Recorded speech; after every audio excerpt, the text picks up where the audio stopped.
Terima kasih masih bersama kami dalam Berita Aceh. Bagi Anda yang baru saja bergabung, kami sajikan kembali 3 berita utama hari ini. 4 tersangka kasus dugaan korupsi pembangunan Puskesmas Lamtamot ditahan Kejaksaan Negeri Kabupaten Aceh Besar.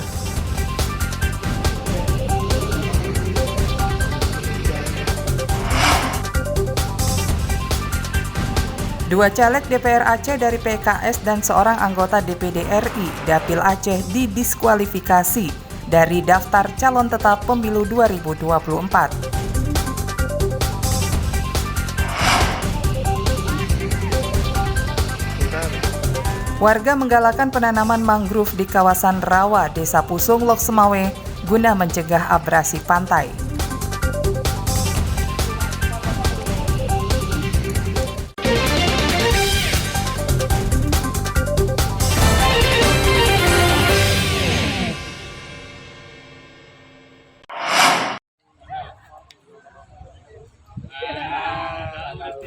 Gelombang pengungsi Rohingya yang masih berlangsung di Provinsi Aceh menyebabkan sejumlah pihak kewalahan. Komisi Tinggi PBB Urusan Pengungsi UNHCR pun dibuat pusing. Belum lagi ditemukan lokasi penampungan untuk 1.800 pengungsi Rohingya yang sebelumnya. Namun kini 137 imigran Rohingya kembali mendarat di pantai Kuala Pare, Kecamatan Sungai Raya, Kabupaten Aceh Timur pada 1 Februari 2024 lalu. Hari ke-6 pasca pendaratan, para pengungsi Rohingya masih belum direlokasi. Mereka terpaksa berdiam di pantai Kuala Pare, Kecamatan Sungai Raya karena belum ada tempat penampungan. Sementara ancaman terhadap kesehatan mereka makin nyata karena siang dan malam harus tinggal di alam terbuka. UNHCR perwakilan Aceh masih mengupayakan penampungan sementara dari pemerintah setempat. Namun penampungan tidak sebatas tempat, tapi juga sanitasi dan kebutuhan dasar lainnya. Saat ini warga hanya mengizinkan para pengungsi Rohingya ini berada di pantai. Mereka enggan menampung pelarian asal Bangladesh ini lantaran khawatir menimbulkan konflik dengan warga. Kalau kita bilang menerima, ya yang namanya kita manusia, kita terima, bahkan kita sudah kasih baik makanan semampu kita. Kalau kita terima untuk menetap untuk selamanya kan tidak mungkin. Namanya kita ini kan, dan jangankan untuk kita kasih untuk mereka, kita sendiri aja masih kelaparan, ya kan. Tapi yang namanya kita selaku orang Muslim menghormati tamu, ya 1-2 hari ya mungkin kita lakukan apa yang mungkin untuk kita lakukan semampu kita. Sementara itu, Protection Associate UNHCR Indonesia Faisal Rahman berupaya secepatnya memperoleh tempat penampungan agar para pengungsi Rohingya ini bisa berlindung dan tidak kepanasan dan kehujanan. Kalau untuk tempat tinggal juga sebenarnya salah satu yang sedang kita diskusikan juga nanti dengan pemerintah. Misalnya seperti apa, apakah kita akan menggunakan tenda atau mungkin ada alternatif yang lain yang memang ada secara lokal di sini yang mudah diakses.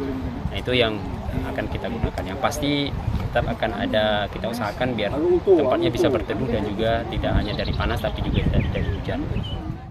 Dari 137 pengungsi Rohingya yang mendarat di Aceh Timur, sebagian besar anak-anak dan perempuan. Hingga Selasa, nasib mereka masih belum jelas. Tim Liputan Aceh melaporkan dari Kabupaten Aceh Timur.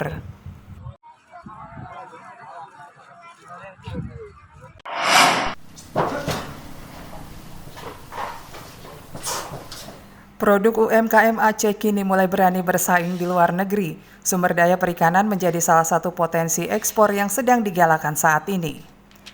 Ekspor kerang segar salah satu bidang usaha UMKM di Banda Aceh yang berani menembus pasar internasional. Produk UMKM lokal ini terus menerima pesanan dari luar negeri, terutama dari negara-negara Asia Tenggara. Pemerintah melalui Bea dan Cukai mendukung pengusaha dengan memberikan asistensi kepada UMKM yang akan mengekspor produk perikanan maupun komoditas lain ke berbagai negara. Namun pelaku usaha UMKM diharapkan terus berinovasi dan meningkatkan agar produknya dapat terus diekspor secara berkelanjutan. Dengan demikian, usaha tersebut berdampak positif terhadap perekonomian Aceh. Kantor Bea dan Cukai Banda Aceh mendukung langkah pelaku UMKM di Serambi Makkah untuk memasarkan produknya ke luar negeri. Jadi semangat pemerintah memang untuk memajukan UMKM, karena UMKM ini perannya sangat banyak dalam perekonomian negara Indonesia, dan semangat itu diturunkan ke semua instansi termasuk kita gitu. Jadi target kita adalah untuk tetap mendorong UMKM yang ada di Aceh, membantu supaya bisa berkembang dan bisa ekspor ke luar negeri. Sebelumnya, Bea dan Cukai Banda Aceh juga telah memberi dukungan dan asistensi kepada UMKM untuk mengekspor kerang ke Vietnam. Dukungan dan asistensi berupa edukasi dan tata cara pemenuhan prosedur ekspor diharapkan bisa memotivasi pelaku UMKM di Provinsi Aceh. Tim Liputan Aceh melaporkan dari Kota Banda Aceh.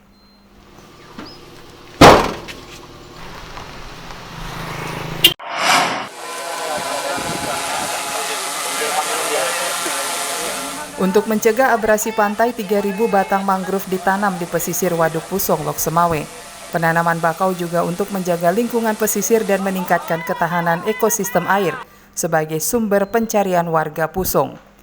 3.000 bibit bakau ini disebar ke sejumlah titik di kawasan Waduk Kota Lok Semawe. Tanaman bakau akan mampu menghambat abrasi dan menahan banjir rob yang kerap terjadi di kawasan tersebut.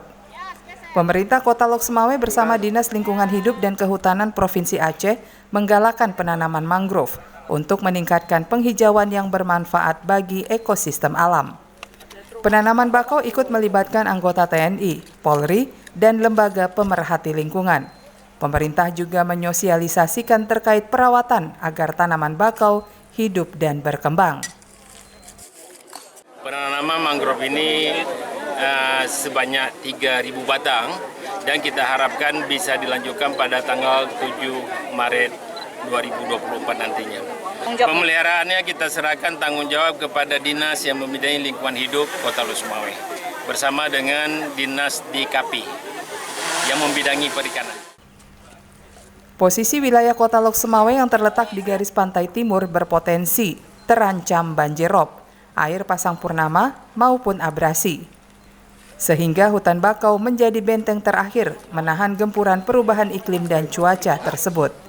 Penanaman bakau berlangsung hingga Maret 2024, sehingga program hijau dengan pohon bakau di pesisir ini dapat berkembang. Sejauh ini wilayah Lok Semawe telah menghijaukan sebesar 30% dari target Provinsi Aceh. Tim Liputan Aceh melaporkan dari Kota Lok Semawe.